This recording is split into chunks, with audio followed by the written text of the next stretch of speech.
Hello students, I am Harshita Rathore और मैं आप सभी का एचएन अध्ययन पे स्वागत करती हूँ। तो आज हमारी रिसर्च की सेकंड क्लास होने वाली है जिसमें हम रिसर्च के स्टेप्स पढ़ेंगे। ठीक है, रिसर्च के टोटल 7 स्टेप्स होते हैं, उसको हम आज डिटेल में कवर करेंगे। इससे पहले वाली वीडियो में हमने देखा था कि रिसर्च के ऑब्जेक्टिव्स क्या होते हैं और रिसर्च के हमने कुछ कैरेक्टरिस्टिक्स देखी थी। हमने टोटल 12 कैरेक्टरिस्टिक्स देखी थी रिसर्च की। आज हम रिसर्च के स्टेप्स देखेंगे। ठीक है, रिसर्च के स्टेप्स जो है वो आपकी पूरी रिसर्च चैप्टर को कवर कर लेंगे। सब कुछ आपका रिसर्च के स्टेप्स में ही आ जाएगा। और ये जो स्टेप्स जो है रिसर्च के, वो बहुत ज़्यादा इंपॉर्टेंट है। बहुत सारे क्वेश्चन आते हैं रिसर्च के स्टेप्स में से। ठीक है, तो हम शुरू करते हैं शोध कार्य के मौलिक चरण यानी कि basic steps of doing research. Now, research process is a process of multiple scientific steps in conducting the research work। यानी कि शोध प्रक्रिया, शोध कार्य संचालन में कई वैज्ञानिक चरणों की एक प्रक्रिया है। ठीक है, मतलब इसमें काफी सारे चरण हैं। शोध को करने के लिए काफी सारे स्टेप्स से हमको होकर जाना पड़ता है। ठीक है, फिर है each step is interlinked with other step, यानी कि हर एक स्टेप जो है वो एक दूसरे से जुड़ा हुआ है। प्रत्येक चरण अन्य चरणों के साथ में जुड़ा हुआ है। ठीक, यानी कि आप पहले स्टेप को अगर पूरा नहीं करते हो तो आप दूसरे स्टेप तक नहीं पहुंच पाओगे, है ना। इसलिए कहा है कि प्रत्येक चरण जो है वो अन्य चरणों के साथ में जुड़ा हुआ है। फिर है the process start with the research problem at the first, की प्रक्रिया सबसे पहले शोध समस्या से शुरू होती है। ठीक है, अगर आपके पास में शोध से रिलेटेड, रिसर्च से रिलेटेड कोई प्रॉब्लम ही नहीं है, कोई समस्या ही नहीं है, तो फिर आप रिसर्च किस पे करोगे, है ना। कोई समस्या तो होनी चाहिए ना। जैसे मैंने पहले भी फोन का एग्जांपल दिया था। अगर मेरे पास में कोई फोन है और मेरे को अगर उस फोन में कुछ नया वर्जन लेकर आना है, कुछ मॉडिफाई करना है, ठीक है, लेकिन अगर मेरे को कोई प्रॉब्लम ही नहीं दिख रही है उस फोन के अंदर, तो फिर मैं नया वर्जन कैसे लेके आऊंगी। तो पहले मेरे को उस फोन के अंदर एक प्रॉब्लम ढूंढनी पड़ेगी। तो सपोज मैंने कोई प्रॉब्लम ढूंढी कि इस फोन का कैमरा अच्छा नहीं है, ठीक है, और उसमें स्टोरेज भी कम है। तो अब मैंने ये प्रॉब्लम फाइंड आउट कर ली है। तो अब इस प्रॉब्लम पे मैं रिसर्च करूंगी कि भाई इस मेगापिक्सल से ज्यादा क्या कोई कैमरा मैं लगा सकती हूँ क्या फोन के अंदर, ठीक है, या फिर इतने बैटरी स्टोरेज से ज्यादा क्या मैं कोई और स्टोरेज कुछ ऐसा डिवाइस बना सकती हूँ जिससे हम और स्टोरेज को, है ना, और स्टोरेज कैपेसिटी को इंक्रीज कर सकते हैं फोन के अंदर। ठीक है, तो फिर मैं रिसर्च करूंगी। तो सबसे पहले रिसर्च करने के लिए आपके पास में प्रॉब्लम होनी चाहिए, यानी कि समस्या होनी चाहिए। तो इसमें यही कहा है कि आपकी रिसर्च जो है वो शुरू ही आपकी समस्या से होती है, आपकी प्रॉब्लम से होती है। अगर समस्या ही नहीं होगी तो फिर रिसर्च शुरू कैसे होगी। मैंने आपकी रिसर्च के कैरेक्टरिस्टिक्स में भी आपको बताया था कि रिसर्च जो है वो साइक्लिकल होती है। साइक्लिकल होती है यानी कि चक्रीय होती है। प्रॉब्लम से शुरू होती है, प्रॉब्लम पे ही खत्म होती है। तो जब तक कोई प्रॉब्लम ही नहीं होगी तब तक आप रिसर्च किस पे करोगे, ठीक है, खोज किस पे करोगे। तो रिसर्च जो है वो आपकी प्रॉब्लम से शुरू होती है। फिर है that in advance and the next step sequentially, ठीक है। फिर यह क्रमिक रूप से अगले चरणों में बढ़ती है, यानी कि सबसे पहले प्रॉब्लम से शुरू होगी और फिर बढ़ते बढ़ते आगे धीरे धीरे रिसर्च जो है वो आपकी बढ़ती जाएगी और चलती जाएगी। ठीक है, फिर है generally a researcher conduct research work with in 7 steps, यानी कि आमतौर पर शोधकर्ता 7 चरणों के तहत शोध कार्य पूरा करता है। ठीक है, टोटल रिसर्च करने के लिए आपके पास में 7 स्टेप्स होते हैं, यानी कि 7 चरण होते हैं। उन 7 चरणों के अंदर ही आपको रिसर्च वर्क को कंप्लीट करना होता है। किसी बुक में आपको 7 स्टेप दिखेंगे और किसी बुक में आपको 8 स्टेप्स दिखेंगे, लेकिन मेजर जो 7 स्टेप्स हैं जो हर एक रिसर्च में होते हैं और हर एक बुक में आपको मिलेंगे, उनके बारे में हम आज देखेंगे। ठीक है, तो अब सबसे पहले रिसर्च के स्टेप्स जानने से पहले हम रिसर्च के प्रपोजल के बारे में देखते हैं। ठीक है, यानी कि शोध के प्रस्ताव के बारे में देखते हैं। अब काफी सारे बच्चे बोल रहे थे कि मैम रिसर्च के प्रपोजल के लिए एक सेपरेट क्लास लेकर आओ, इसके बारे में डिटेल में हमें इन्फॉर्मेशन दो। ठीक है, तो हम आज सबसे पहले रिसर्च के प्रपोजल के बारे में पढ़ेंगे, उसके बाद में हम रिसर्च के स्टेप्स के बारे में देखेंगे। ठीक है, तो अब जब तक आप रिसर्च का प्रपोजल ही नहीं बनाओगे तो आप रिसर्च को शुरू कैसे करोगे। आपको किसी यूनिवर्सिटी में जाके पहले रिसर्च का प्रपोजल बनाना पड़ेगा। ठीक है, अब आपने रिसर्च के प्रपोजल बनाया कि मेरे को इस टॉपिक पे रिसर्च करनी है, ऐसे ऐसे रिसर्च करनी है, इतना टाइम लगेगा, इतने पैसे चाहिए, जो भी कुछ होगा आपने अपने रिसर्च प्रपोजल में लिख दिया। अब रिसर्च प्रपोजल को क्या करोगे, आप यूनिवर्सिटी के सामने जाके प्रेजेंट करोगे। ठीक है, जिस यूनिवर्सिटी से आपको रिसर्च करनी है, पीएचडी करनी है, उस यूनिवर्सिटी में जाके आप प्रेजेंट करोगे।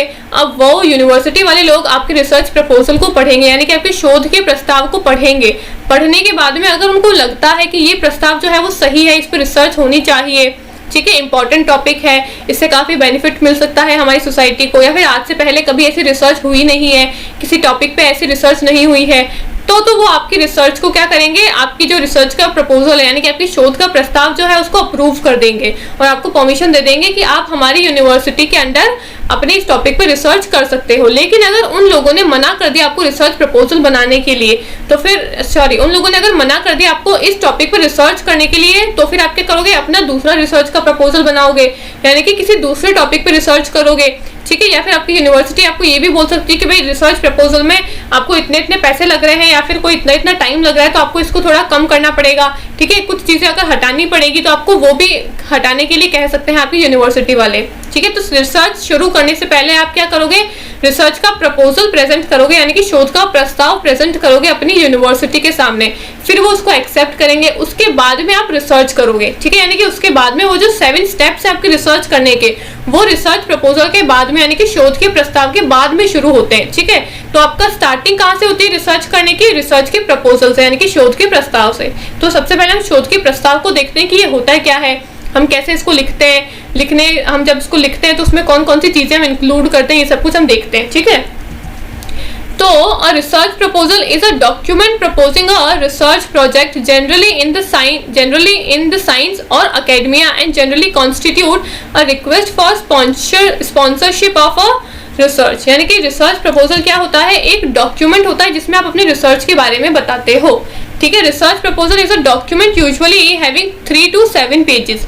अब आपका रिसर्च प्रपोजल जो है इसमें 3 से लेकर 7 पेजेस तक होते हैं, यानी कि 3 से लेकर 7 पेजेस आपके रिसर्च प्रपोजल में होने चाहिए, ना ज्यादा कम पेजेस होने चाहिए कि सिर्फ आपने 2 पेपर में ही रिसर्च प्रपोजल को बना के खत्म कर दिया, ठीक है। ना ही पूरी किताब छापनी है आपको कि पूरी की पूरी आपकी किताब ही छाप दी रिसर्च प्रपोजल पे। आपको आपका रिसर्च प्रपोजल ना ज्यादा छोटा रखना है ना ज्यादा बड़ा रखना है, इतना रखना है कि आप जो रिसर्च करने वाले हो वो सारी बातें आपके रिसर्च प्रपोजल में इंक्लूड हो जानी चाहिए, ठीक है। तो कम से कम 3, ज्यादा से ज्यादा 7 पेजेस आपके रिसर्च प्रपोजल में होने चाहिए, ठीक है। अब it is a document written by which a researcher gives a detailed explanation of a intended program. यानी कि आप जो भी रिसर्च प्रोग्राम करने वाले हो ना, उसके बारे में ये एक ऐसा डॉक्यूमेंट होता है, रिसर्च का प्रपोजल यानी कि शोध का प्रस्ताव एक ऐसा दस्तावेज होता है, एक ऐसा डॉक्यूमेंट होता है जिसके तहत आप जो भी रिसर्च करने वाले हो उसकी पूरी नॉलेज देते हो अपनी यूनिवर्सिटी को कि मैं इस टॉपिक पर रिसर्च करने वाला हूँ, ऐसे ऐसे करूंगा, मेरे को इतने पैसे लगेंगे, इस जगह से मेरे को डेटा कलेक्ट करना पड़ेगा, यहाँ से मेरे को है ना मदद की जरूरत होगी, इतना टाइम लगेगा। जो कुछ आप करने वाले हो उसके बारे में आप सब कुछ अपने डिटेल एक्सप्लेनेशन में बताते हो शोध के प्रस्ताव में, ठीक है। फिर it gives reader a summary of information discussed in the project, ठीक है। अब आपका जो रिसर्च प्रपोजल जो पढ़ेगा उसको वो पढ़ के सब कुछ समझ में आ जाना चाहिए कि आप रिसर्च में क्या करने वाले हो। तो आपका रिसर्च का जो प्रपोजल है यानी कि आपका शोध का प्रस्ताव ऐसा होना चाहिए कि जो रीडर है यानी कि जो पढ़ने वाला है उसको समझ में आ जाए आपके रिसर्च प्रपोजल को पढ़ के कि अच्छा ये आदमी इस टॉपिक पर रिसर्च करने वाला है और ऐसे ऐसे ही अपनी पूरी रिसर्च प्रोसेस को कंप्लीट करेगा, ठीक है। फिर है research proposal are written for various reasons like budget, request for the research certification, requirement for research etcetera. अब आपका जो रिसर्च प्रपोजल यानी कि शोध का प्रस्ताव जो है वो आप किसी भी विषय पर लिख सकते हो, ठीक है। अनुसंधान प्रस्ताव विभिन्न कारणों से लिखे जाते हैं, जैसे कि अनुसंधान के लिए, शोध प्रमाण आवश्यकताओं के लिए, बजट अनुरोध आदि, ठीक है। आप किसी भी विषय पे अपना प्रस्ताव बना सकते हो, अपना प्रपोजल बना सकते हो, ठीक है। Now main elements of research proposal कि अनुसंधान प्रस्ताव के प्रमुख तत्व क्या होते हैं, ठीक है। तो need of specific research project, research proposal लिखने के लिए आपके पास में सबसे पहले एक स्पेसिफिक रिसर्च का प्रोजेक्ट होना चाहिए। अब आपको पता होना चाहिए कि आप किस टॉपिक पर रिसर्च करने वाले हो, ठीक है। जब तक आपके पास में कोई स्पेसिफिक प्रोजेक्ट ही नहीं होगा तो आप रिसर्च का प्रपोजल कैसे तैयार करोगे, है ना, प्रस्ताव कैसे तैयार करोगे। तो शोध का प्रस्ताव तैयार करने के लिए आपके पास में पहले रिसर्च का प्रोजेक्ट होना चाहिए यानी कि विशिष्ट शोध परियोजना की आवश्यकता, ठीक है। फिर दूसरा है बेनिफिट्स एंड बेनिफिशियरीज यानी कि लाभ और लाभार्थी। अब आप जो रिसर्च करने वाले हो ना वो बेनिफिशियरी होनी चाहिए यानी कि लाभदायक होनी चाहिए। अब आपकी रिसर्च अगर बेनिफिशियरी ही नहीं होगी यानी कि आपकी रिसर्च जो भी आप करने वाले हो, जो भी आपने अपने प्रपोजल में बताया है, उससे अगर कोई फायदा ही नहीं हो रहा है आपकी यूनिवर्सिटी को, आपको या फिर सोसाइटी को, तो फिर आपसे रिसर्च क्यों करवाई जाएगी इस टॉपिक पे, ठीक है। ऐसे टॉपिक पे रिसर्च करवाई जाएगी जिससे सभी लोगों को फायदा हो। तो आपकी रिसर्च जो है वो लाभदायक होनी चाहिए, ठीक है। आपका रिसर्च का प्रस्ताव जो है वो लाभदायक होना चाहिए। फिर है type of data to be collected and the means of collect the data. अब आप अपने रिसर्च के प्रपोजल में और क्या बताओगे कि आप किस तरीके से डेटा को कलेक्ट करोगे, ठीक है। अब रिसर्च करने के लिए आपको डेटा की जरूरत होगी ना। आप अगर किसी टॉपिक पे रिसर्च कर रहे हो, जैसे मैंने फोन का एग्जांपल लिया था कि भाई इस फोन में कम मेमोरी है, कम स्टोरेज है, कम मेगापिक्सल का कैमरा है, ठीक है, तो आपको नया फोन क्या करना है, डेवलप करना है, नया फोन आपको मॉडिफाई करना है, ठीक है। तो उसके लिए आपको क्या करना पड़ेगा, नए फोन के लिए आपको जगह जगह से डेटा कलेक्ट करना पड़ेगा। आप देखोगे कि पहले इतने इतने मॉडल्स आ चुके हैं जिसमें इतना इतना स्टोरेज था और इतना इतना मेगापिक्सल का कैमरा था, ठीक है। तो आप अलग अलग जगह से क्या करोगे, डेटा को कलेक्ट करोगे और फिर कलेक्ट करने के बाद में आप एक रिजल्ट निकालोगे कि भाई अब मैं ऐसा ऐसा करके एक नया मॉडल बना सकता हूँ, ठीक है। तो रिसर्च करने के लिए आपको डेटा की जरूरत होगी, तो आप डेटा कहाँ से कलेक्ट करोगे और किस मीडियम के थ्रू कलेक्ट करोगे, यानी कि एकत्र किए जाने वाले डेटा का प्रकार और डेटा एकत्र करने का साधन आप बताते हो अपने रिसर्च के प्रपोजल में कि आप डेटा को कैसे एकत्र करोगे, किन साधनों से एकत्र करोगे, ठीक है। अब डेटा को कलेक्ट करने के लिए अलग अलग मेथड्स होते हैं, उन मेथड्स को भी हम आगे वीडियो में कवर करेंगे डिटेल में, ठीक है।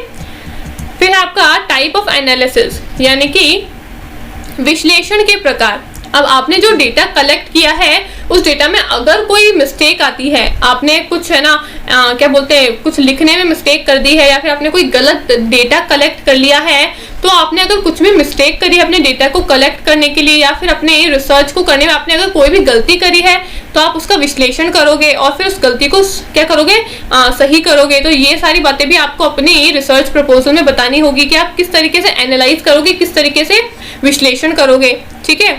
फिर है help required from other organisations, कि आपको अपनी रिसर्च करने के लिए अगर किसी ऑर्गेनाइजेशन से जरूरत पड़ेगी, है ना, तो किसी ऑर्गेनाइजेशन की सहायता की जरूरत पड़ेगी, यानी कि अन्य संगठन से आवश्यकता सहायता यदि कोई हो, अगर आपको किसी दूसरी ऑर्गेनाइजेशन से हेल्प की जरूरत पड़ती है, क्या बोलते हैं, मदद की आवश्यकता अगर आपको महसूस होती है किसी दूसरी ऑर्गेनाइजेशन से कि भाई मेरे को ये रिसर्च करने के लिए इस ऑर्गेनाइजेशन की जरूरत पड़ेगी, तो आप उसके बारे में भी अपने रिसर्च प्रपोजल में लिखोगे, ठीक है।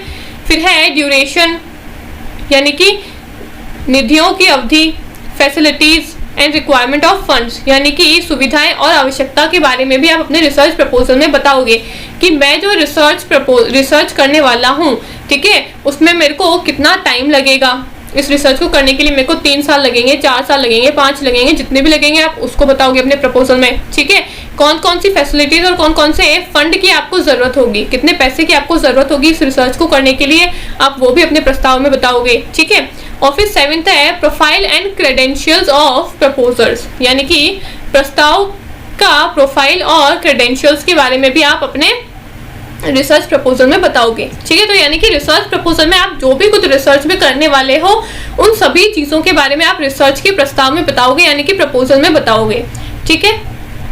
अब अगला है steps involve in research proposal, कि रिसर्च प्रपोजल में अब आप ये सारी चीजें बताओगे तो सही कि आप रिसर्च कब करोगे, कैसे करोगे, कितना टाइम लगेगा, कितने पैसे लगेंगे, है ना, डेटा कलेक्ट करोगे, कैसे करोगे, कब करोगे, ये सारी बातें आप रिसर्च प्रपोजल में बताओगे तो सही, लेकिन कैसे बताओगे उसके कुछ चरण है, कुछ स्टेप्स हैं। तो सबसे पहले पहला स्टेप है आपका इंट्रोडक्शन। सबसे पहले क्या लिखोगे आप रिसर्च के प्रपोजल में, इंट्रोडक्शन लिखोगे। आप जिस टॉपिक पर रिसर्च करने वाले हो वो टॉपिक क्या कहता है, क्या उसका मतलब है, अभी करंट सिनेरियो में क्या उसकी सिचुएशन है उस टॉपिक की, उसका एक इंट्रोडक्शन दोगे आप अपने सबसे पहले वाले पार्ट में, ठीक है, यानी कि आप उसका परिचय दोगे, ठीक है। रिसर्च प्रपोजल में सबसे पहले आप जो भी रिसर्च करने वाले हो उसका परिचय दोगे, उसका इंट्रोडक्शन दोगे। फिर लिखोगे आप लिटरेचर रिव्यू के बारे में। अब लिटरेचर रिव्यू क्या होता है, आगे हम इसको स्टेप्स में डिटेल में कवर करेंगे, लेकिन यहाँ पे मैं ब्रीफ में बताती हूँ लिटरेचर रिव्यू क्या होता है। आप किसी भी टॉपिक पे अगर रिसर्च कर रहे हो ना, तो अगर उस टॉपिक पे रिसर्च ऑलरेडी हो रखी है, ठीक है, या नहीं हो रखी है, वो सब आपको पता कैसे चलेगा, लिटरेचर रिव्यू करके। लिटरेचर रिव्यू मतलब आप अलग अलग जगह से अलग अलग चीजों को पढ़ोगे, ठीक है। लिटरेचर यानी कि बुक्स वगैरह को आप पढ़ोगे और रिव्यू यानी कि उनको पढ़ोगे। लिटरेचर यानी कि बुक्स एंड डॉक्यूमेंट्स, और रिव्यू करना यानी कि उनको पढ़ना, उनकी जांच करना। तो आप अलग अलग किताबों को पढ़ोगे, अलग अलग जगह से आप डेटा को कलेक्ट करोगे, अलग अलग जगह से आप इंफॉर्मेशन को एकत्र करोगे, है ना। उसके बाद में आपको पता चलेगा कि इस टॉपिक पे ऑलरेडी रिसर्च हो रखी है या नहीं हो रखी है, किस टॉपिक पे रिसर्च हो रखी है, किस टॉपिक पे रिसर्च नहीं हो रखी है, आपको पता कैसे चलेगा, जब आप अलग अलग जगह से इंफॉर्मेशन को कलेक्ट करोगे, जानकारी को एकत्र करोगे। तो लिटरेचर रिव्यू के बारे में फिर आप बताओगे कि भाई मैंने ये रिसर्च करने के लिए यहाँ से डेटा कलेक्ट किया है, इतनी सारी किताबें पढ़ी है, इस ऑर्गेनाइजेशन से मैंने डेटा कलेक्ट किया है, इस वेबसाइट से मैंने डेटा कलेक्ट किया है, ठीक है। जिस भी लिटरेचर रिव्यू किया है आपने, जो भी लिटरेचर रिव्यू किया है उसके बारे में बताओगे। फिर अगले स्टेप में आप रिसर्च के गैप्स के बारे में बताते हो। रिसर्च का गैप और लिटरेचर रिव्यू जो है वो एक दूसरे से कनेक्टेड है। अब रिसर्च का गैप क्या होता है, जो मैं आपको बता रही थी अभी, कि रिसर्च आप कर रहे हो अगर किसी टॉपिक पे, तो उस टॉपिक पे रिसर्च हुई है या नहीं हुई है, ये अगर हम जानते हैं तो जानेंगे कैसे, लिटरेचर को रिव्यू करके, ठीक है। तो उसको ही कहते हैं रिसर्च का गैप, यानी कि किस टॉपिक पर रिसर्च ऑलरेडी हो रखी है, किस टॉपिक पर रिसर्च नहीं हो रखी है, इसको हम कहते हैं रिसर्च का गैप। और ये हमको पता कैसे चलता है, लिटरेचर के रिव्यू करके, ठीक है। तो अगर मुझे देखना है कि मुझे एक ऐसा फोन बनाना है जिसमें है ना किसी XYZ फोन के स्टोरेज से ज्यादा स्टोरेज हो और उसके कैमरे से ज्यादा अच्छा कैमरा हो मेगापिक्सल का, ठीक है। अब सपोज ऐसा फोन ऑलरेडी मार्केट में आ चुका है, मुझे नहीं पता है लेकिन इस बारे में, लेकिन मैं फिर भी उस टॉपिक पे रिसर्च करना चाहती हूँ। तो मैं किसी यूनिवर्सिटी के पास में गई और यूनिवर्सिटी ने फिर मुझे कहा कि इस पे तो ऑलरेडी रिसर्च हो रखी है, ऐसा फोन तो ऑलरेडी मार्केट में घूम रहा है, आपको तो पता ही नहीं है, ठीक है। तो मेरे को ये पता है कैसे चलता, मैं लिटरेचर रिव्यू करती, यानी कि मैं अलग अलग फोन के मॉडल्स देखती, जितनी भी अलग अलग फोन की कंपनियां हैं उनके बारे में मैं पढ़ती, तो मेरे को पता चलता कि भाई अच्छा इतने इतने मॉडल्स जो है वो अभी तक आ चुके हैं फोन के अंदर, ठीक है, उसमें ये फीचर्स हैं। मेरे को पता है कैसे चलता, जब मैं लिटरेचर रिव्यू करती, ठीक है। अब मैंने लिटरेचर रिव्यू कर लिया, अब मेरे को पता चल गया कि अच्छा इस मॉडल का फोन ऑलरेडी एग्जिस्ट करता है मार्केट के अंदर, ये मॉडल का फोन ऑलरेडी आ चुका है, ठीक है, लेकिन अभी भी इसमें जो कैमरा है वो कम मेगापिक्सल का है, मेरे को और हाई मेगापिक्सल का कैमरा चाहिए और कुछ 2-3 फीचर्स जो है वो अभी भी इसके अंदर कम है, तो मेरे को और अच्छे फीचर्स चाहिए, लेकिन ऐसा फोन अभी तक मार्केट में नहीं आया है इतने हाई फीचर्स वाला, ठीक है। तो अब ऐसा फोन मार्केट में आया है या नहीं आया है वो मेरे को पता चला लिटरेचर रिव्यू से, ठीक है। और लिटरेचर रिव्यू करने के बाद में मैंने देखा कि कोई ऐसा हाई फीचर्स वाला फोन मार्केट में अभी तक भी नहीं आया है, तो वो हुआ मेरा रिसर्च का गैप, ठीक है। मैंने गैप फाइंड आउट किया कि किस टॉपिक पे रिसर्च हो रखी है, किस टॉपिक पे रिसर्च नहीं हो रखी है, ठीक है। अब ये दोनों ही जो पॉइंट है आपके लिटरेचर रिव्यू, रिसर्च गैप, इनको हम अच्छे से और डिटेल में कवर करेंगे अपने स्टेप्स ऑफ रिसर्च के अंदर, ठीक है। फिर अगला आप लिखोगे अपने रिसर्च के ऑब्जेक्टिव्स, यानी कि अब आप जो रिसर्च करने वाले हो उसके आपने क्या उद्देश्य बनाए हैं, कि आपकी रिसर्च के क्या उद्देश्य होने चाहिए, उसके बारे में आप अपने रिसर्च के प्रपोजल में बताओगे, ठीक है। फिर नेक्स्ट आपका रिसर्च की मेथडोलॉजी, यानी कि रिसर्च करने के लिए आप किस मेथड का यूज करोगे। अब रिसर्च करने के लिए काफी डिफरेंट मेथड्स होते हैं, क्वालिटेटिव रिसर्च होती है, क्वांटिटेटिव होती है, एक्सपेरिमेंटल है ना, क्या बोलते हैं, डिस्क्रिप्टिव हो गई, एक्सप्लोरेटरी, एक्सप्लेनेटरी, ये काफी सारी आपकी रिसर्च के मेथड्स हैं। तो आप किस मेथड से रिसर्च करने वाले हो उस मेथड को बताओगे। इन सभी मेथड्स को हम डिटेल में देखेंगे आने वाली क्लासेस के अंदर, ठीक है। तो ये जो रिसर्च एप्टीट्यूड की क्लास है वो आपके लिए बहुत ज्यादा इंपॉर्टेंट होने वाली है। फिर अगला स्टेप आप बताओगे अपने रिसर्च प्रपोजल में डेटा कलेक्शन एंड टूल्स के बारे में, कि आप किस तरीके से रिसर्च करते टाइम पे डेटा को कलेक्ट करोगे, ठीक है। डेटा को कलेक्ट कैसे करोगे, आप किन किन टूल्स के थ्रू आप अपने डेटा को कलेक्ट करोगे, कहाँ से कलेक्ट करोगे। डेटा को कलेक्ट करने के भी काफी तरीके होते हैं, ठीक है। तो अब उन सभी मेथड्स के बारे में भी हम आगे डिटेल में कवर करेंगे, ठीक है। तो आप डेटा को कैसे कलेक्ट करोगे उसके बारे में आप बताओगे। फिर आप लिखोगे प्रोबेबल आउटकम, कि आप जो रिसर्च कर रहे हो उसका क्या आउटकम आ सकता है उसके बारे में बताओगे। फिर आप further studies and further scope के बारे में बताओगे, कि आप जिस टॉपिक पर रिसर्च कर रहे हो उस पर क्या फर्दर और रिसर्च हो सकती है क्या या नहीं हो सकती है, ठीक है, उसके बारे में बताओगे। और फिर लास्ट में आप कंक्लूजन एंड पॉलिसी रिकमेंडेशंस बताओगे। लास्ट में आप अपने रिसर्च प्रपोजल का एक पूरा कंक्लूजन करके एक सारांश बताओगे कि भाई ये सब कुछ मैं अब अपनी रिसर्च में करने वाला हूँ या करने वाली हूँ, ठीक है। तो ये 9 स्टेप्स हैं आपकी रिसर्च प्रपोजल लिखने के। सबसे पहले आप क्या करोगे, इंट्रोडक्शन लिखोगे, हिंदी में बता देती हूँ एक बार। सबसे पहले आप क्या करोगे, परिचय लिखोगे, ठीक है। परिचय में जो आप करने वाले उसके बारे में इंट्रोडक्शन दोगे उस टॉपिक के बारे में। फिर आप साहित्य समीक्षा करोगे, यानी कि लिटरेचर रिव्यू करोगे। फिर अनुसंधान का अंतराल बताओगे, यानी कि गैप्स बताओगे, ठीक है। फिर आप अनुसंधान के उद्देश्य बताओगे, यानी कि आपकी क्या है ना ऑब्जेक्टिव्स हैं, कि आपके उद्देश्य हैं इस रिसर्च को करने के लिए, वो बताओगे रिसर्च प्रपोजल में। फिर आप अनुसंधान की पद्धतियां बताओगे। फिर आप बताओगे कि डेटा संग्रह और उपकरण के बारे में, कि आप डेटा को कैसे संग्रह करने वाले हो, कैसे कलेक्ट करने वाले हो, कौन कौन से उपकरणों को आप यूज करोगे डेटा को कलेक्ट करने के लिए, उन सबको आप अपने रिसर्च प्रपोजल में बताओगे। फिर आप संभावित परिणाम के बारे में बताओगे, और आगे की पढ़ाई और आगे की गुंजाइश है क्या कोई इस टॉपिक पे, और आगे है ना क्या बोलते रिसर्च हो सकती है क्या या नहीं हो सकती है, कोई और स्कोप है क्या आगे इस टॉपिक में रिसर्च करने का, उन सब के बारे में बताओगे। और लास्ट में आप निष्कर्ष में लिखोगे कि भाई ये सब कुछ मैं अपनी रिसर्च में अब करने वाला हूँ, ठीक है। तो ये होता है आपका पूरा रिसर्च प्रपोजल, जो कि 3 से 7 पेजेस के बीच में होना चाहिए, उसमें क्या क्या बातें होनी चाहिए, क्या एलिमेंट्स है वो हमने देख लिए, और कितने स्टेप्स होते हैं रिसर्च को करने के लिए। रिसर्च के प्रपोजल को बनाने के लिए 9 स्टेप्स होते हैं, और 9 स्टेप्स कौन कौन से हैं? पहला है प्रस्ताव, फिर है साहित्य समीक्षा, अनुसंधान का अंतराल, अनुसंधान का उद्देश्य, अनुसंधान की पद्धतियां, फिर डेटा संग्रह करना, उसके उपकरणों के बारे में बताओगे, फिर संभावित परिणाम के बारे में बताओगे, फिर आगे की पढ़ाई और आगे की कोई गुंजाइश है तो उसके बारे में बताओगे, और फिर आप लास्ट में अपना निष्कर्ष लिखते हो। ठीक है, तो ये होता है आपका पूरा रिसर्च का प्रपोजल। आई होप आपको समझ में आ गया होगा। और जितने भी बच्चे बोल रहे थे कि रिसर्च प्रपोजल पे एक डिटेल में क्लास लेकर आओ, तो ये पूरी डिटेल में क्लास है आपके रिसर्च प्रपोजल के बारे में। आई होप आपको अच्छी लगी होगी और समझ में आई होगी। ठीक है, तो अब हम शुरू करते हैं स्टेप्स ऑफ रिसर्च। अब रिसर्च प्रपोजल हमने बना लिया, सभी हमने एलिमेंट्स वगैरह देख लिए, सभी स्टेप्स हमने बता दिए रिसर्च के अंदर, रिसर्च प्रपोजल के अंदर। अब रिसर्च प्रपोजल बना लिया हमने, हमारी यूनिवर्सिटी के सामने प्रेजेंट कर दिया। यूनिवर्सिटी ने बोला कि भाई हाँ ये सही है, इस टॉपिक पे आप रिसर्च कर सकते हो। ठीक है, तो अब हम चलते हैं रिसर्च करते हैं। तो अब रिसर्च करने के टोटल 7 स्टेप होते हैं, यानी कि 7 चरण होते हैं। ठीक है, सबसे पहले हम प्रॉब्लम को फाइंड आउट करते हैं। मैंने बताया था रिसर्च शुरू किससे होगी? आपकी समस्या से होगी, आपकी प्रॉब्लम से शुरू होगी। तो सबसे पहला स्टेप है आपका प्रॉब्लम।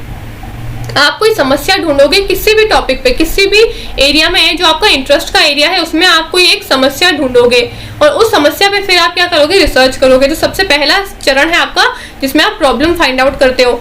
फिर आप क्या करोगे? Review of literature. अब मैंने आपको बताया था ना कि मैं लिटरेचर रिव्यू आपको डिटेल में बाद में पढ़ाऊंगी, तो यहाँ पे हम डिटेल में पढ़ेंगे लिटरेचर रिव्यू, कि लिटरेचर की रिव्यू कैसे करते हैं हम। अब पहले आप प्रॉब्लम ढूंढोगे।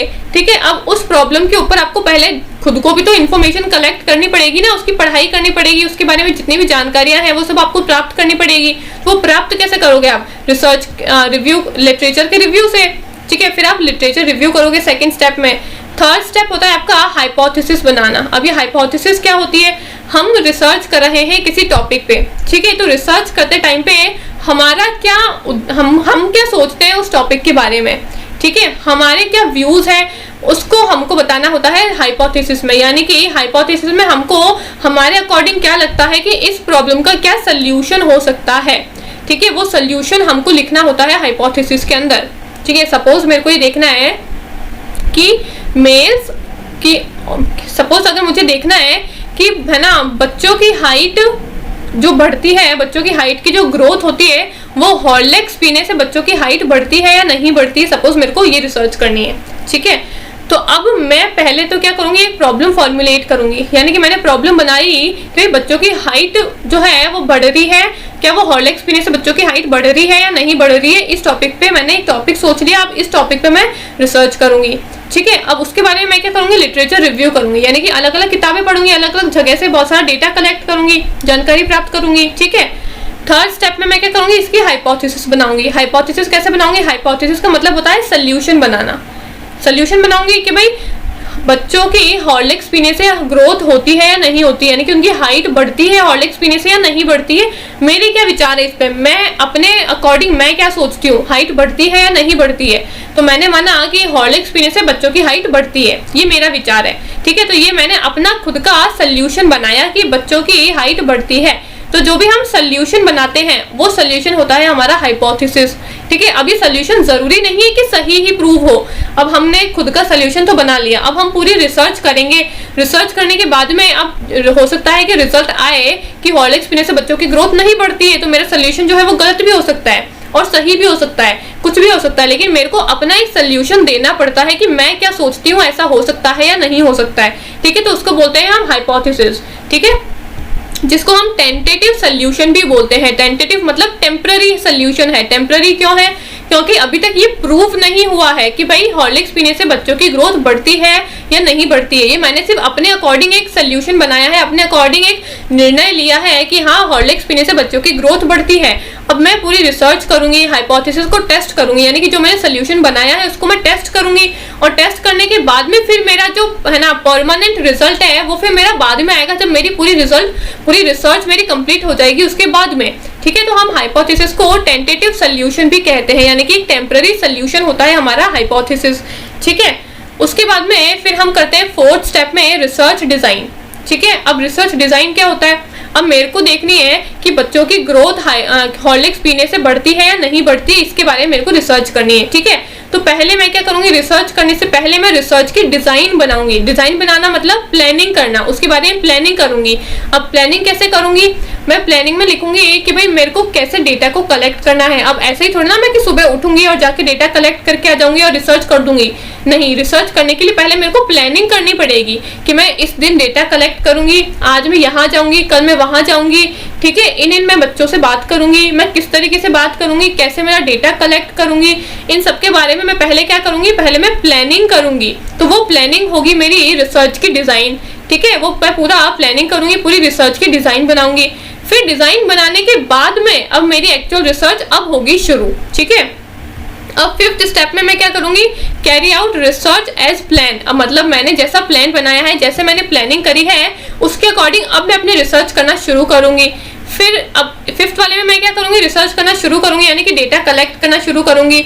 अब मैं जाऊंगी बच्चों के पास में, उनसे पूछूंगी भाई आप हॉर्लिक्स पीते हो क्या, ठीक है। हॉर्लिक्स पीने से आपके अंदर क्या आपको चेंजेस महसूस होते हैं क्या, ठीक है। जो बच्चे हॉर्लिक्स पीते हैं उनसे भी उनके व्यूज लूंगी, जो बच्चे हॉर्लिक्स नहीं पीते हैं उनसे भी उनके व्यूज लूंगी, ठीक है। अलग अलग जगह से डेटा कलेक्ट करूंगी कि भाई हॉर्लिक्स में ऐसी क्या चीजें हैं जो है ना बच्चों की क्या बोलते हैं हाइट को बढ़ा सकते हैं, या क्या ऐसी चीजें नहीं है जिससे बच्चों की हाइट बढ़ती है और होनी चाहिए, ठीक है। तो ये सब कुछ मैं जो भी डेटा वगैरह कलेक्ट करूंगी वो आएगा मेरा 5th स्टेप में, ठीक है।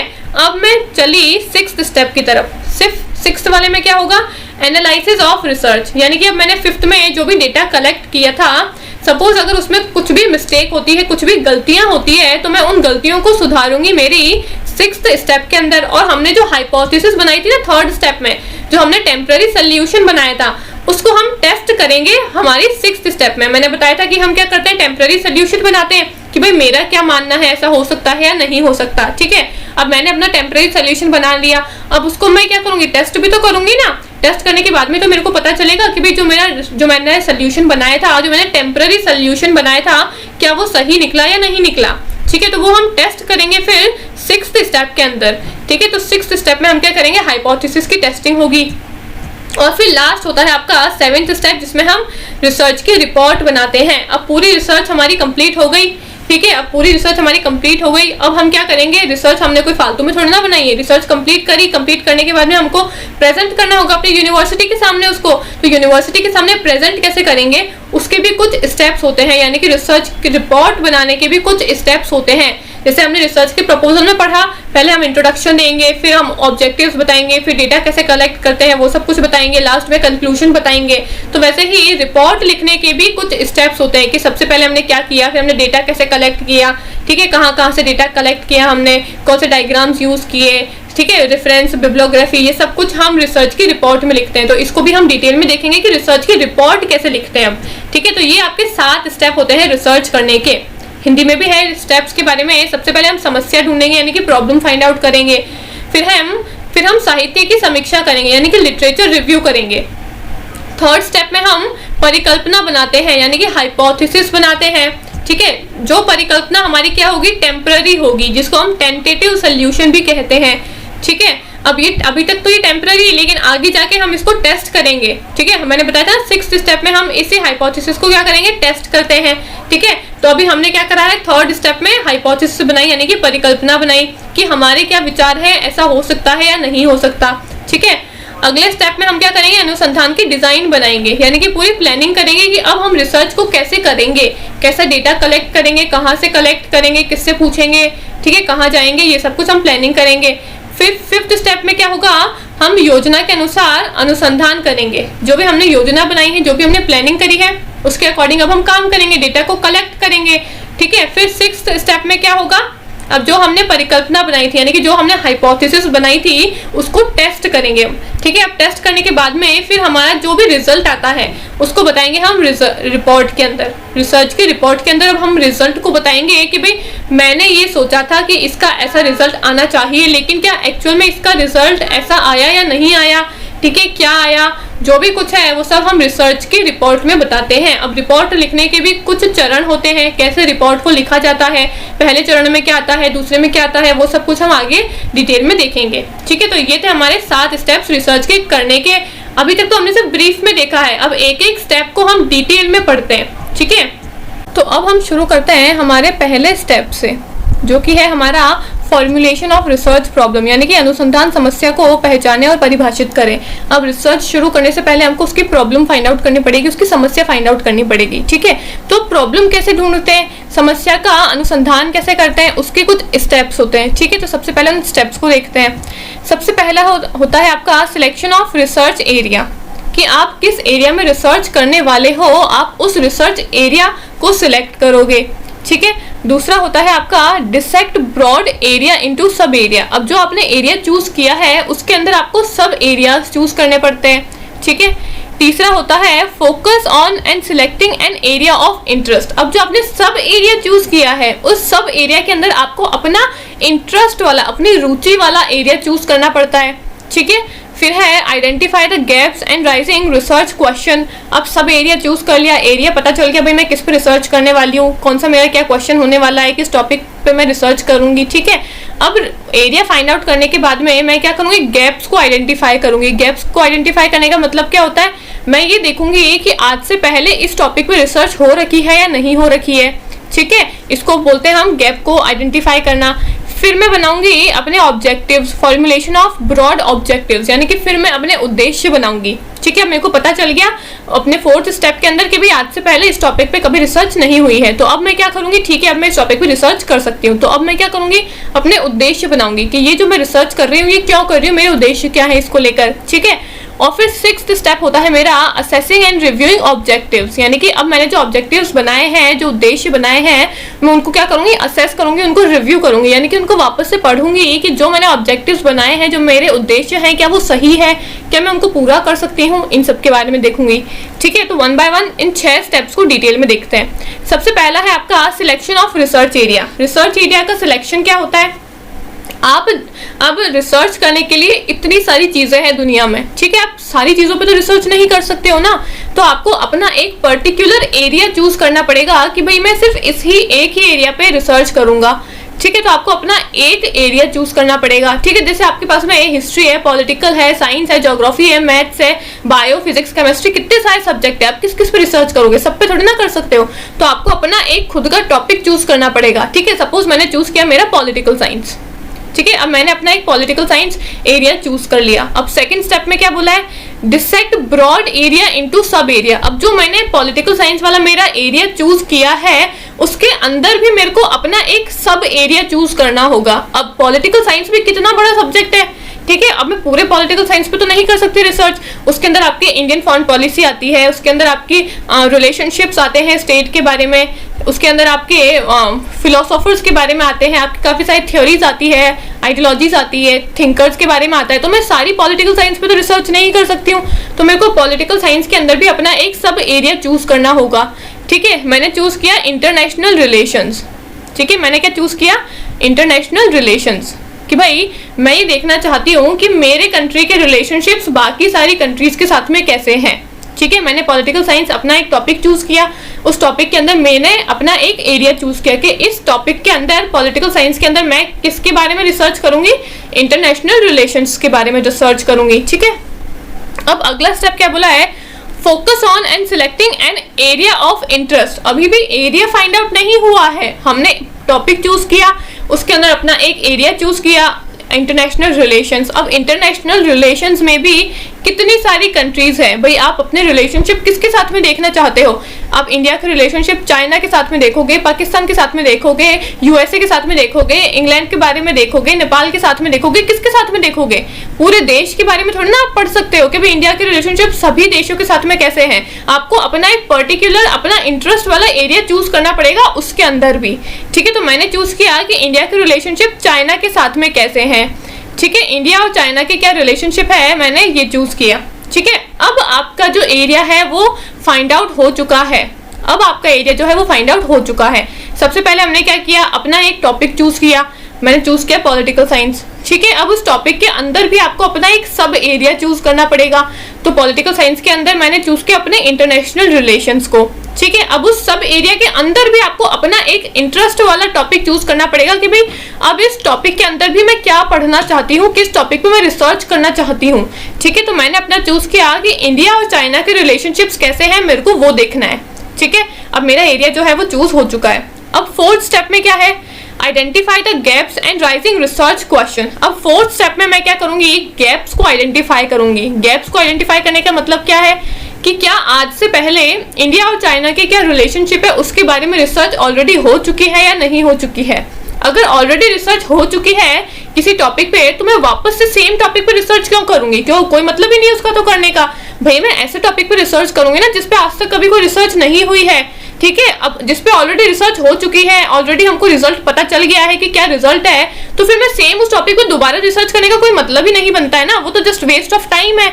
तो मैं ऐसे टॉपिक पे रिसर्च करूंगी जिसपे आज से पहले कभी रिसर्च नहीं हुई है, तो वो मेरे को पता कैसे चलेगा, उसको बोलते हैं गैप्स आइडेंटिफाई करना, ठीक है। गैप्स आइडेंटिफाई करने का यही मतलब है कि आप जिस टॉपिक पे रिसर्च करना चाहते हो उस पे आज से पहले कभी रिसर्च हुई है या नहीं हुई है, आप उसको चेक करोगे, ठीक है। और अपना क्या करोगे, क्वेश्चन फॉर्मुलेट करोगे।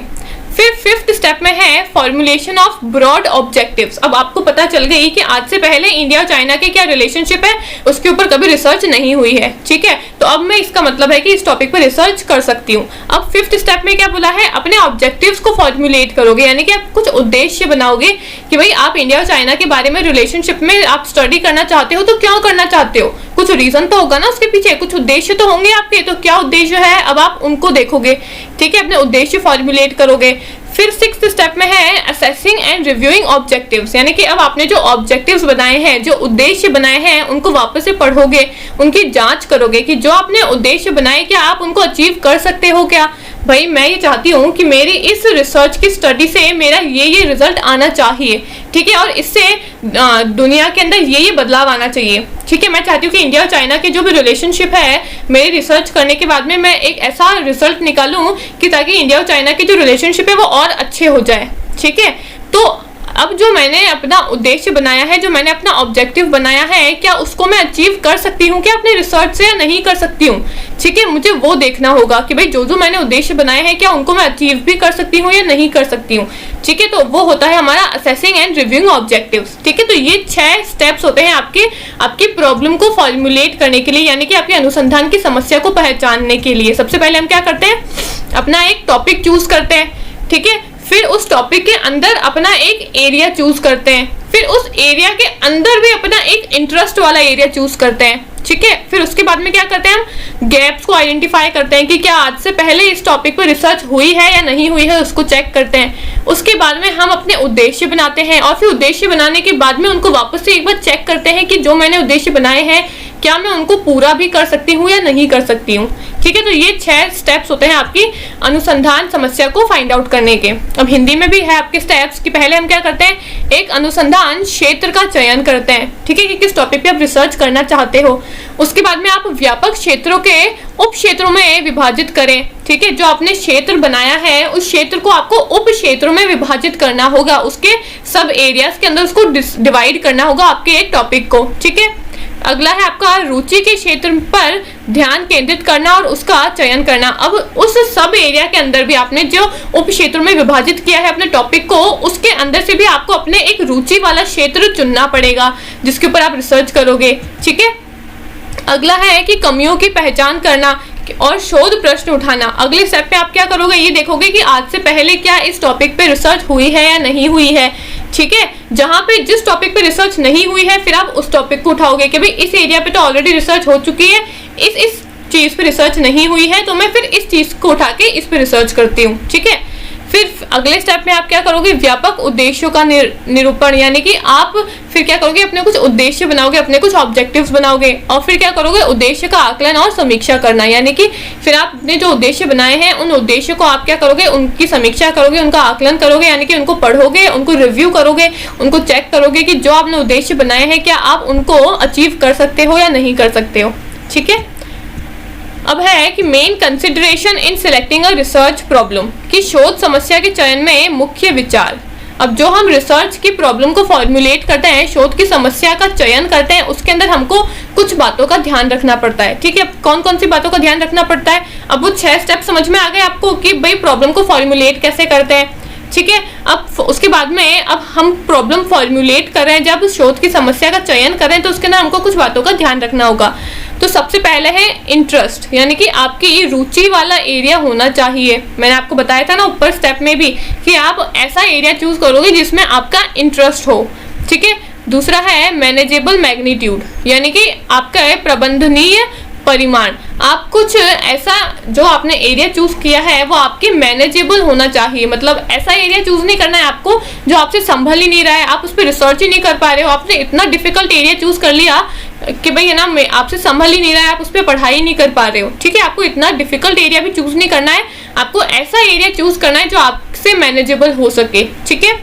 फिर है कंसेप्ट मेजरमेंट, कि आपको अपने कंसेप्ट की क्लैरिटी होनी चाहिए। आपको एक ऐसा टॉपिक चूज करना है जिसपे आपका इंटरेस्ट भी हो, जो आपसे क्या बोलते हैं मैनेज भी हो जाए, और बाकी जिसमें आपकी क्या हो कंसेप्ट क्लैरिटी भी हो, यानी कि आपको थोड़ी बहुत उसके बारे में नॉलेज भी हो, ठीक है। फिर फोर्थ स्टेप है लेवल ऑफ एक्सपर्टीज, कि आपकी थोड़ी बहुत एक्सपर्टीज भी होनी चाहिए आपके उस टॉपिक के अंदर, ठीक है, यानी कि आपको उस विषय का थोड़ा बहुत ज्ञान भी होना चाहिए। फिर फिफ्थ है रिलेवेंस, यानी कि प्रासंगिकता। जो आप टॉपिक चूज किया है अपने रिसर्च करने के लिए, वो टॉपिक आज के समय के लिए रिलेवेंट होना चाहिए, ठीक है। आपको इररिलेवेंट टॉपिक को चूज नहीं करना है कि भाई कोई बहुत पुराना आदि मानव के टाइम का टॉपिक आप चूज करके लेके आ गए हो कि ये टॉपिक बहुत ज्यादा इंटरेस्टिंग है और इस पे आज तक कभी रिसर्च भी नहीं हुई है तो मैं इस पर रिसर्च करती हूँ। ऐसा टॉपिक भी चूज नहीं करना है, आपको ऐसा टॉपिक चूज करना है जो आज के समय के लिए रिलेवेंट हो, ठीक है, जो आज के समय में काम आ सके लोगों के, ठीक है। फिर अगला है अवेलेबिलिटी ऑफ डेटा, कि डेटा की उपलब्धता। आपको ऐसा टॉपिक चूज करना है जिसपे आप डेटा भी फाइंड आउट कर सको। अब आप रिसर्च करोगे किसी टॉपिक पे तो उस पर आपको डेटा फाइंड आउट करना पड़ेगा, उसके बारे में आपको अलग अलग जगह से पढ़ना पड़ेगा, अलग अलग जगह से आपको इन्फॉर्मेशन लेनी पड़ेगी, है ना। तो आपको ऐसा एरिया चूज करना है जिसके बारे में आपको डेटा मिल सके, है ना। ऐसा एरिया चूज नहीं करना है जिसके बारे में आज तक कहीं कुछ लिखा ही नहीं है, ठीक है। और फिर है आपका एथिकल इशू, यानी कि आपको जो आपने टॉपिक चूज किया है उसके बारे में आपको कुछ नैतिक बातें भी पता होनी चाहिए, ठीक है। तो सबसे पहले आपका इंटरेस्ट वाला एरिया होना चाहिए, आपकी रुचि वाला एरिया होना चाहिए, ठीक है। दूसरा है आपका आपसे मैनेजेबल होना चाहिए, यानी कि ये प्रबंधनीय परिमाण। फिर तीसरा है आपका कंसेप्ट मेजरमेंट, यानी कि अवधारणा का माप। फिर चौथा है आपका लेवल ऑफ एक्सपर्टीज, यानी कि विशेषज्ञता का स्तर। फिर है आपका रिलेवेंस, यानी कि ये प्रासंगिकता। फिर है डेटा की उपलब्धि, यानी कि अवेलेबिलिटी ऑफ डेटा। और फिर है आपके नैतिक मुद्दे, यानी कि एथिकल इश्यूज के बारे में भी आपको कुछ पता होना चाहिए उस एरिया के बारे में, ठीक है। तो ये था जिसके थ्रू हम अपने रिसर्च की प्रॉब्लम को फॉर्मुलेट कर सकते हैं। 6 स्टेप्स है कैसे हम फॉर्मुलेट कर सकते हैं। सबसे पहले टॉपिक चूज करेंगे, फिर उसके अंदर अपना सब एरिया चूज करेंगे, सब एरिया के अंदर भी अपना इंटरेस्ट वाला एरिया चूज करेंगे, ठीक है। फिर हम गैप्स को आइडेंटिफाई करेंगे। फिफ्थ में हम क्या करेंगे, अपने ऑब्जेक्टिव्स यानी कि अपने उद्देश्य बनाएंगे। और सिक्स्थ वाले में क्या करेंगे, उन उद्देश्य को वापस से पढ़ेंगे, वापस से रिव्यू करेंगे और ये चेक करेंगे कि जो हमने उद्देश्य बनाए हैं क्या हम उनको अचीव कर सकते हैं या नहीं कर सकते, ठीक है। अब रिसर्च के 6 स्टेप्स हो गए प्रॉब्लम को फॉर्मुलेट करने के। अब जब हम प्रॉब्लम फॉर्मुलेट करते हैं तो उसके अंदर हमको किन किन बातों का ध्यान रखना है कि आपका जो टॉपिक है वो आपका इंटरेस्ट वाला होना चाहिए, आपको उसमें रुचि होनी चाहिए, ठीक है। आपका मैनेजेबल होना चाहिए कि आप उसको हैंडल कर सको, उस एरिया को, ऐसा एरिया होना चाहिए। फिर तीसरा है कंसेप्ट मेजरमेंट और लेवल ऑफ एक्सपर्टीज, कि आपको थोड़ा बहुत अपने विषय के बारे में ज्ञान होना चाहिए जिस टॉपिक पे आप रिसर्च करने वाले हो। फिर है आपका रिलेवेंस, कि आज के समय में वो टॉपिक जो है वो रिलेवेंट हो, आज के समय के लिए वो टॉपिक जो है वो काम आने वाला होना चाहिए जिस पे आप रिसर्च करोगे। फिर है availability of data and ethical issues, यानी कि आप जिस टॉपिक पे रिसर्च करने वाले हो उसके बारे में आपको डेटा आसानी से मिल जाए, उसके बारे में जो भी जानकारी है, जो भी इंफॉर्मेशन है वो आप आसानी से अलग अलग जगह से ले सको, ऐसा आपको टॉपिक चूज करना है, ठीक है। और फिर है एथिकल इशू, यानी कि आपको उस एरिया के बारे में थोड़े बहुत एथिकल इश्यूज भी पता होने चाहिए, यानी कि थोड़े बहुत नैतिक तत्वों के बारे में भी आपको पता होना चाहिए, ठीक है। तो इन सभी तरीके से हम क्या करते हैं, सबसे पहला स्टेप हमारा जो है प्रॉब्लम फॉर्मुलेट करना, हम क्या करते हैं प्रॉब्लम को फॉर्मुलेट करते हैं, ठीक है, यानी कि शोध की समस्या का चयन करते हैं। अब आपका पहला स्टेप कंप्लीट हो गया, हमने प्रॉब्लम बना ली। अब दूसरा स्टेप के ऊपर चलते हैं जो कि है हमारा रिव्यू द लिटरेचर, ठीक है। रिव्यू द लिटरेचर का मतलब है साहित्य की समीक्षा करेंगे। अब हमने प्रॉब्लम फॉर्मुलेट कर ली, हमको पता चल गया भाई ये हमारी समस्या है, इस समस्या के ऊपर, इस टॉपिक के अंदर ये समस्या है और इस समस्या के ऊपर हम क्या करेंगे, अब रिसर्च करेंगे, अपनी शोध वर्क को कंप्लीट करेंगे, ठीक है। अब सेकंड स्टेप आता है हमारा लिटरेचर का रिव्यू करना। अब जो हमने समस्या चूज करी है, जो हमने प्रॉब्लम को फॉर्मुलेट किया है, उस समस्या के ऊपर हमको पहले पढ़ना पड़ेगा, उसके बारे में जानकारी तो लेनी पड़ेगी ना हमको, भाई मैंने ये समस्या बनाई थी, अपना टॉपिक चूज किया था पॉलिटिकल साइंस, उसके अंदर अपना मैंने टॉपिक चूज किया था इंटरनेशनल रिलेशंस, और उसके अंदर मैंने अपना इंटरेस्ट वाला एरिया चूज किया था कि मैं इंडिया और चाइना के बीच में क्या रिलेशनशिप है उनको पढ़ना चाहती हूँ। ठीक है, तो पढ़ूंगी कैसे? कहीं सपने थोड़ी ना आएंगे मेरे को कहीं से पढ़ना पड़ेगा, किताबों में से पढ़ना पड़ेगा, कहीं डॉक्यूमेंट्स में से देखूंगी, मैं कुछ आर्टिकल्स देखूंगी, न्यूज़पेपर में से पढ़ूंगी, कुछ डॉक्यूमेंट्रीज है तो उनको भी देखूंगी, है ना। तो जो मुझे उसके बारे में पढ़ने के लिए जो मुझे चीजें चाहिए होगी उसको बोलते हैं लिटरेचर का रिव्यू करना। ठीक है, यानी कि मैं एकेडमिक जर्नल्स से पढ़ सकती हूँ, कॉन्फ्रेंसेस से पढ़ सकती हूँ, गवर्नमेंट की रिपोर्ट्स से पढ़ सकती हूँ, बुक्स से पढ़ सकती हूँ, जिस भी जगह से मुझे, जिस भी सोर्स से मुझे उस टॉपिक के बारे में इंफॉर्मेशन मिल सकती है, उसके बारे में जानकारी प्राप्त हो सकती है, उस जगह से मैं क्या करूँगी, उस टॉपिक के बारे में जानकारी लेने की कोशिश करूँगी। भाई मैंने टॉपिक बनाया था कि मेरे को इंडिया और चाइना की क्या रिलेशनशिप है, मेरे को वो देखना है, इंडिया और चाइना की क्या रिलेशनशिप है मेरे को वो देखना है। तो अब इसके बारे में मैं कुछ न्यूज़पेपर्स पढ़ूंगी, कुछ कॉन्फ्रेंसेस को अटेंड करूंगी और देखूंगी कि इंडिया और चाइना के रिलेशनशिप पहले कैसे थे। ठीक है, तो पहले अच्छे थे, फिर बाद में धीरे धीरे खराब होने लग गए। तो खराब क्यों होने लग गए? कुछ इश्यूज आए, तिब्बत का इशू आया, दलाई लामा को लेकर कुछ इशू आया, है ना, बॉर्डर इश्यूज आए, फिर हमारे बीच में कुछ 1962 के अंदर वॉर भी हुआ जिसके अंदर और इश्यूज जो थे वो खराब हो गए। ठीक है, फिर हमने कुछ ट्रीटीज भी साइन करी एक दूसरे के साथ में, जिसको पंचशील ट्रीटी और काफी सारी ट्रीटीज है जो हमने साइन करी। ठीक है, तो ऐसे सब कुछ ये मेरे को पता कहाँ से चलेगा? जब मैं लिटरेचर रिव्यू करूंगी, अलग अलग जगह से इन्फॉर्मेशन को कलेक्ट करने की कोशिश करूंगी। ठीक है, और फिर मैं ये देखूंगी अलग अलग जगह से लिटरेचर रिव्यू करने के बाद में, साहित्य की समीक्षा करने के बाद में कि अब इंडिया और चाइना के रिलेशनशिप कैसे हैं। तो भाई अभी भी इतने ज्यादा अच्छे नहीं है। ठीक है, तो अब आगे इन फ्यूचर में क्या और हमारे जो रिलेशनशिप है वो खराब हो सकते हैं क्या, या और अच्छे हम बना सकते हैं रिलेशनशिप को? अगर बना सकते हैं तो कैसे बना सकते हैं? इन सभी चीजों के बारे में मेरे को लिटरेचर रिव्यू करके पता चलेगा, यानी कि साहित्य की समीक्षा करके मुझे इन सभी चीजों की जानकारी प्राप्त होगी। ठीक है, तो जहां से मेरे को अपने टॉपिक के बारे में जानकारी मिलती है उसको बोलते हैं साहित्य की समीक्षा करना। ठीक है, तो हमने प्रॉब्लम फॉर्मुलेट कर ली, पहले स्टेप में हमने क्या करी, प्रॉब्लम की रचना करी। ठीक है, समस्या की रचना करी। फिर दूसरे में हमने क्या करा, अब जो हमने प्रॉब्लम फॉर्मुलेट करी, जो हमने टॉपिक हमारा चूज किया, हमने जो समस्या बनाई, उस समस्या के ऊपर हमने क्या करी, साहित्य की समीक्षा करी उसके बारे में जानने के लिए। ठीक है, अब हमने साहित्य की समीक्षा भी कर ली। अब चलते हैं तीसरे स्टेप पे। तीसरा स्टेप क्या होता है? Formulation of hypothesis. Formulation of hypothesis क्या होता है? परिकल्पना बनाना। ठीक है, अब मैंने आपको बताया था ना, फॉर्मुलेशन ऑफ हाइपोथेसिस मतलब हाइपोथेसिस जो है वो आपका टेम्पररी सोल्यूशन होता है। ठीक है, कैसा होता है? आपका टेम्पररी सोल्यूशन होता है आपका हाइपोथेसिस। इसको टेम्पररी इसलिए बोलते हैं क्योंकि जब आपने रिसर्च करना शुरू किया ना, तब आपने अपने टॉपिक से जुड़ता हुआ एक सोल्यूशन बनाया कि भाई ये मेरी प्रॉब्लम थी, हमने प्रॉब्लम को फॉर्मुलेट किया था पहले स्टेप में। अब उस प्रॉब्लम का सोल्यूशन क्या हो सकता है ना, उस प्रॉब्लम का सोल्यूशन क्या हो सकता है आपके अकॉर्डिंग आपको बताना पड़ेगा। तो वो होता है आपका टेम्पररी सोल्यूशन, जिसको हम टेंटेटिव सोल्यूशन कहते हैं, जो कि रिसर्च की लैंग्वेज में उसको हाइपोथेसिस कहा जाता है, परिकल्पना कहा जाता है। ठीक है, तो थर्ड स्टेप में हम क्या करते हैं, वो हाइपोथेसिस बनाते हैं, परिकल्पना बनाते हैं।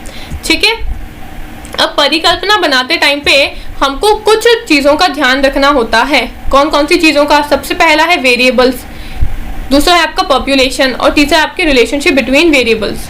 ठीक है, यानी कि आपको सबसे पहले आपके चर के बारे में देखना पड़ेगा, फिर आपको जनसंख्या के बारे में देखना पड़ेगा, और फिर आपको चरों के बीच में क्या संबंध है उनको देखना पड़ेगा। अब ये क्या है इसका मतलब? परिकल्पना जब हम बनाते हैं, जब हम हाइपोथेसिस बनाते हैं, तो उस टाइम पे हमको हमारे चर के बारे में देखना होता है, यानी कि हमको हमारे वेरिएबल्स के बारे में देखना होता है। हमको कुछ वेरिएबल्स चूज करने पड़ते हैं। अब वेरिएबल्स क्या होते हैं? आपके वेरिएबल्स जो है वो आपके इंडिपेंडेंट वेरिएबल्स होते हैं, डिपेंडेंट वेरिएबल होते हैं, एक्सट्रेनियस होते हैं, कंट्रोल्ड वेरिएबल्स होते हैं, काफी सारे वेरिएबल्स होते हैं। अभी उनको यहाँ पे नहीं पढ़ेंगे, उनको हम पढ़ेंगे बाद में। एक्सपेरिमेंटल रिसर्च जब हम करेंगे ना, तब उनको डिटेल में देखेंगे। अभी यहाँ पे सिर्फ इतना समझो कि हाइपोथेसिस बनाते टाइम पे हमको वेरिएबल्स चूज करने होते हैं। ठीक है, जिसके ऊपर हम स्टडी करने वाले होते हैं वो हमारा वेरिएबल होता है। ठीक है, उसके बाद में फिर हमको हमारी पॉपुलेशन देखनी होती है। भाई किस पॉपुलेशन पे हमको रिसर्च करनी है, तो वो होती है हमारी जनसंख्या, हमारी पॉपुलेशन। और फिर है रिलेशनशिप बिटवीन वेरिएबल्स, कि जो हमने वेरिएबल्स चूज किए हैं, जो हमने चर चूज किए हैं, उन चर के बीच में क्या कोई संबंध है या नहीं है। ठीक है, इन सब बातों का हमको ध्यान रखना होता है परिकल्पना बनाते समय। ठीक है, अब हाइपोथेसिस क्या होती है पता चला? नहीं चला? एग्जाम्पल देके बताती हूँ। अगर मुझे देखना है कि हॉर्लिक्स पीने से बच्चों की जो ग्रोथ है, ठीक है, बच्चों की ग्रोथ बोल लो या फिर बच्चों की हाइट बोल लो, इस पे कुछ असर होता है क्या हॉर्लिक्स का, मेरे को ये चेक करना है, ठीक है। तो मैं क्या करूंगी, सबसे पहले हुए मेरे वेरिएबल्स। अब वेरिएबल्स क्या हुए, जिसपे मैं स्टडी करने वाली हूँ। किस पे स्टडी करने वाली हूँ कि हॉर्लिक्स का असर होता है क्या बच्चों की ग्रोथ पे या बच्चों की हाइट पे। तो ये हुए मेरे वेरिएबल्स, ठीक है। समझ में आया वेरिएबल्स क्या होते हैं। अब वेरिएबल्स जो है वो आपकी इंडिपेंडेंट, डिपेंडेंट, काफी अलग अलग तरीके के वेरिएबल्स भी होते हैं जो मैं आपको बाद में बताऊंगी, ठीक है। लेकिन अभी इतना समझ में आया क्या वेरिएबल्स क्या होते हैं जिनके ऊपर मैं स्टडी करने वाली हूँ, जैसे कि मेरी हॉर्लिक्स और मेरे बच्चों की ग्रोथ, ठीक है। दूसरा है आपकी पॉपुलेशन, कि अब आप किस पॉपुलेशन पे रिसर्च करना चाहते हो। अब मैं चाहती हूँ कि 20 साल तक के बच्चों पे क्या हॉर्लिक्स का कुछ असर पड़ता है उनकी ग्रोथ के लिए, यानी कि हॉर्लिक्स का 20 साल के बच्चों पे क्या उनकी हाइट बढ़ने में हॉर्लिक्स का कुछ असर पड़ता है या नहीं पड़ता है, ठीक है। तो वो मेरी 20 साल की जितनी भी पॉपुलेशन है वो आएगी मेरी पॉपुलेशन में, ठीक है। 20 साल में मेरे लड़के भी आ जाएंगे, लड़कियां भी आ जाएंगी, सब आ जाएंगे, ठीक है। फिर है मेरा थर्ड रिलेशनशिप बिटवीन वेरिएबल्स, कि वेरिएबल्स के बीच में रिलेशनशिप क्या है। तो रिलेशनशिप मैंने ये बताया कि हॉर्लिक्स का कुछ असर होता है क्या बच्चों की हाइट पे, बच्चों की ग्रोथ पे, या नहीं होता है, ठीक है। तो अब इन दोनों के बीच में कुछ रिलेशनशिप जो है वो बन सकता है। भाई बच्चों, अगर हम हॉर्लिक्स पी सकते हैं, अगर हम हॉर्लिक्स पियेंगे तो हमारे हॉर्लिक्स पीने से हाइट जो है वो बढ़ भी सकती है, नहीं भी बढ़ सकती है। यानी कि ऐसे ये दो वेरिएबल्स है जिसके बीच में कुछ संबंध जो है वो हम बना सकते हैं, ठीक है। अब जैसे किस पे अब हम संबंध नहीं बना सकते उसका एग्जाम्पल देती हूँ। हमको देखना है कि बच्चों की ग्रोथ पे म्यूजिक का कुछ असर पड़ता है या नहीं पड़ता है, ठीक है। तो अब क्या इन दोनों वेरिएबल्स के बीच में आपको कुछ संबंध दिख रहा है क्या म्यूजिक का हकीकत में कुछ असर पड़ सकता है बच्चों की हाइट पे या बच्चों की ग्रोथ पे। इसमें तो हम कुछ संबंधित ही लगा सकते हैं ना, ये तो सिर्फ जनरल सी बात है कि भाई म्यूजिक का बच्चों की हाइट पे क्या ही असर पड़ेगा, ठीक है। तो ये दोनों वेरिएबल्स के बीच में कोई संबंध नहीं है, कोई रिलेशनशिप मेंटेन नहीं हो रही यहाँ पे।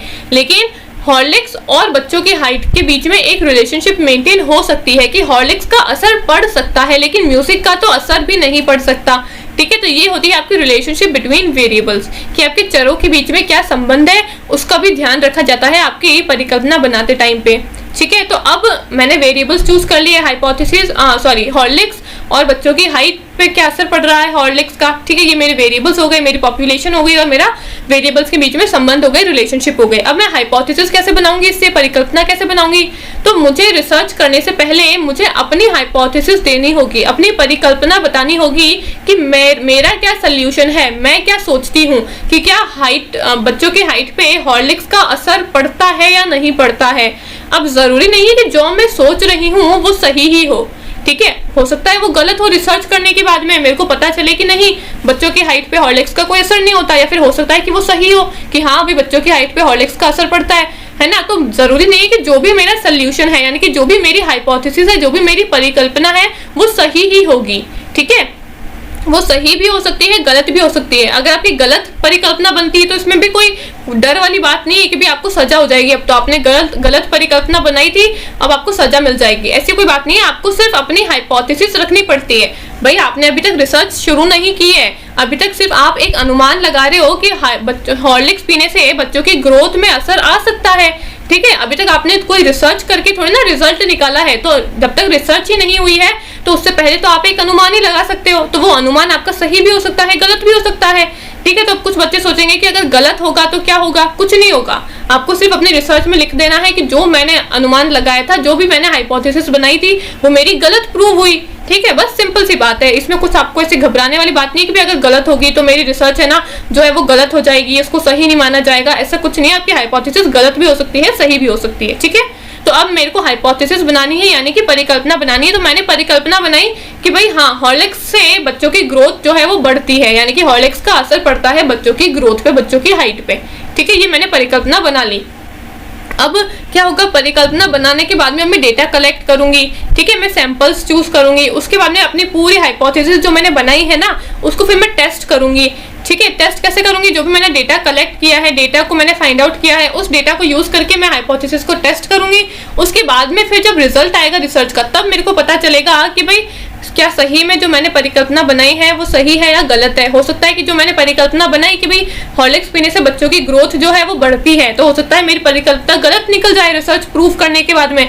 जब मेरी पूरी रिसर्च कंप्लीट हो गई तो हो सकता है रिजल्ट ऐसा आए कि नहीं, हॉर्लिक्स का बच्चों की जो हाइट है उस पर कोई असर नहीं पड़ता है, बच्चों की हाइट जो है वो उनके हार्मोन्स से बढ़ती है या फिर उनके पेरेंट्स से जो भी हेरिडिटी के थ्रू बढ़ती है, ठीक है, हॉर्लिक्स का कोई असर नहीं होता। तो मेरी हाइपोथेसिस यानी कि जो मेरी परिकल्पना है वो गलत भी हो सकती है और सही भी हो सकती है, ठीक है। तो ये होता है आपका आज थर्ड स्टेप, जिसके अंदर हम क्या करते हैं, हाइपोथेसिस बनाते हैं, हम परिकल्पना बनाते हैं। और परिकल्पना बनाते टाइम पे हमको वेरिएबल्स का ध्यान रखना होता है, पॉपुलेशन का ध्यान रखना होता है और रिलेशनशिप बिटवीन वेरिएबल्स का ध्यान रखना होता है, ठीक है। अब हमने क्या करी, हमने परिकल्पना भी बना ली, ठीक है। तो ये तीनों स्टेप आपको समझ में आए। सबसे पहले हमने क्या करा, रिसर्च की प्रॉब्लम को फॉर्मुलेट करा, यानी कि समस्या हमने फॉर्मुलेट करी, ठीक है। उसके बाद में हमने क्या करा, उसके बाद में हमने लिटरेचर रिव्यू करा। अब समस्या को फॉर्मुलेट करने के लिए हमने काफी सारे स्टेप्स देखे थे, ठीक है। फिर दूसरे स्टेप में हमने क्या करा, हमने लिटरेचर रिव्यू करा, यानी कि जो भी हमने समस्या बनाई थी उसके बारे में हमको पता कैसे चलेगा, हम क्या करेंगे, अलग अलग लिटरेचर का रिव्यू करेंगे, ठीक है। हमने अलग अलग लिटरेचर का रिव्यू करा, यानी कि साहित्य की समीक्षा करी। उसके बाद में फिर थर्ड स्टेप में हमने बनाई हमारी हाइपोथेसिस, यानी कि परिकल्पना। अब परिकल्पना कैसे बनाते हैं, परिकल्पना मैंने आपको बताया, परिकल्पना क्या होती है, आपकी एक टेम्पररी सोल्यूशन है, ठीक है, जिसमें आप जिस टॉपिक पर रिसर्च करना चाहते हो उसका क्या रिजल्ट आएगा, उसके लिए आपके क्या विचार हैं, ठीक है। आप क्या अनुमान लगाते हो कि इसका रिजल्ट ऐसा आ सकता है या फिर ऐसा आ सकता है, आपको वो बतानी होती है अपनी परिकल्पना के अंदर, ठीक है। और परिकल्पना बनाते टाइम पे हमको कुछ बातों का ध्यान रखना होता है, जैसे कि चर, ठीक है, आपके चरों के बारे में, और फिर आपकी जनसंख्या के बारे में, या चर यानी कि वेरिएबल्स के बारे में, जनसंख्या यानी कि पॉपुलेशन के बारे में, और आपके चरों के बीच में क्या संबंध है, यानी कि आपके वेरिएबल्स के बीच में क्या रिलेशनशिप है, उसके आपको ध्यान रखना पड़ता है अपनी हाइपोथेसिस बनाते टाइम पे, यानी कि अपनी परिकल्पना बनाते टाइम पे, ठीक है। तो ये 3 स्टेप्स थे जो हमने आज देखे। आज के लिए सिर्फ हम 3 स्टेप्स ही देखेंगे, बाकी के जो स्टेप्स है वो हम अगली वीडियो में देखेंगे, वरना वीडियो जो है वो ज्यादा बड़ी हो जाएगी। तो इसलिए आज हम सिर्फ ये 3 स्टेप्स को ही देखेंगे, ठीक है। जब तक अगली वीडियो आती है तब तक इन तीनों स्टेप्स को रिवाइज करो, इनको अच्छे से समझो, अच्छे से पढ़ो, इनको नोट्स को रिवाइज करो। और हाँ, नोट्स जो है वो आपको इस वीडियो के और अगली वीडियो के, दोनों ही वीडियो के जो नोट्स है वो आपको एक ही PDF में मिलेंगे, ठीक है। तो जब नेक्स्ट वीडियो आ जाएगी उसके बाद में आपको दोनों ही वीडियोस के जो नोट्स है वो मिल जाएंगे, ठीक है। तब तक आप मेरी वीडियो से समझने की कोशिश करो। अगर कोई आपको प्रॉब्लम आती है, कोई भी आपको स्टेप समझ में नहीं आता है, तो मेरे से कमेंट बॉक्स में पूछ लेना, ठीक है। Thank you.